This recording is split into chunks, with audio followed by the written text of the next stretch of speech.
I have a video for you today that might make you cringe. It's actually pretty hard to watch because it's a video of embarrassing, erroneous, and egregiously egomaniacal Republican Senator Ted Cruz, who went on NBC News over the weekend, and the studio audience laughed in his face when he tried pushing a totally debunked conspiracy theory.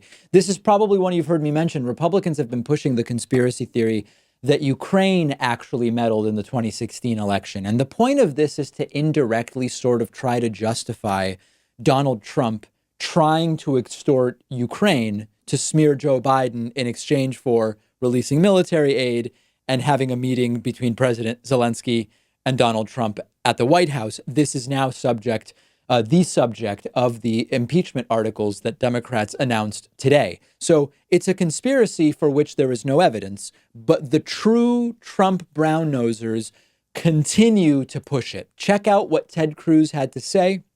Notice that the crowd starts laughing at him, and this is how it went. Do you believe Ukraine meddled in the American election in 2016?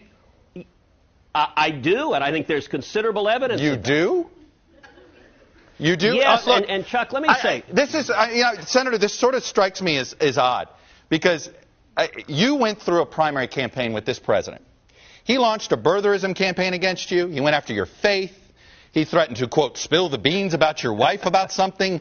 He pushed a National Enquirer story, which we now know he had a real relationship Chuck, with the editors you're of the National dragging Enquirer. up all that garbage. Senator, That's very kind of you.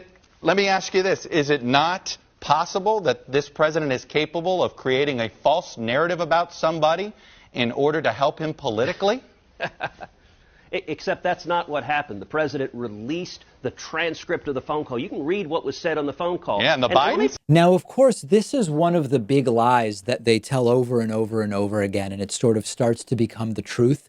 They did not release the transcript. Ted Cruz refers to the transcript. They're talking about the July 25 phone call between Donald Trump and President Zelensky. That was a more than 30-minute phone call. They released a few pages of the transcript.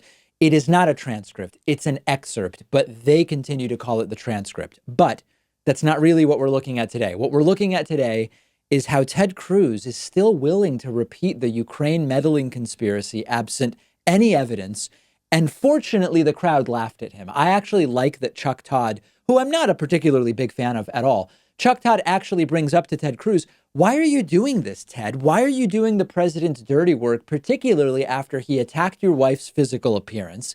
He implicated you in bizarre conspiracies. He went after you endlessly. He nicknamed you Lion Ted, and it stuck. He seems to have pushed a tabloid that he's connected to print a completely bogus story about you. Why is Ted Cruz doing this? Maybe there is something to be said for studio audiences trying to apply shame to Republicans who say ridiculous things. Maybe shame is the only workable strategy we have left. We know that as far as Donald Trump is concerned, he seems to be unable to feel shame.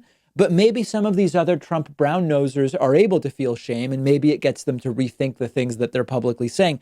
I'm thinking out loud here. It may do nothing at all. Now, as a side note, as I mentioned, Donald Trump went after the appearance, the attractiveness of Ted Cruz's wife.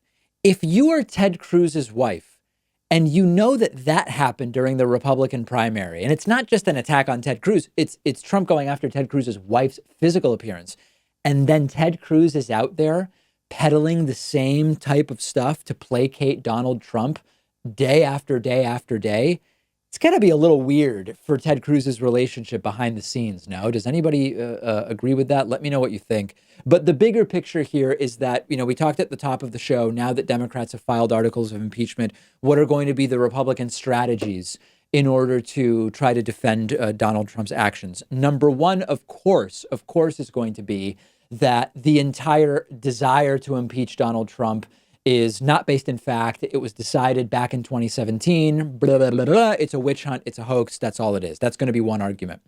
Then they will get to arguing that none of the witnesses whose testimony led to articles of impeachment were fact witnesses. They will talk about it was all hearsay. That's another layer which they are going to use to try to sow disinformation around impeachment.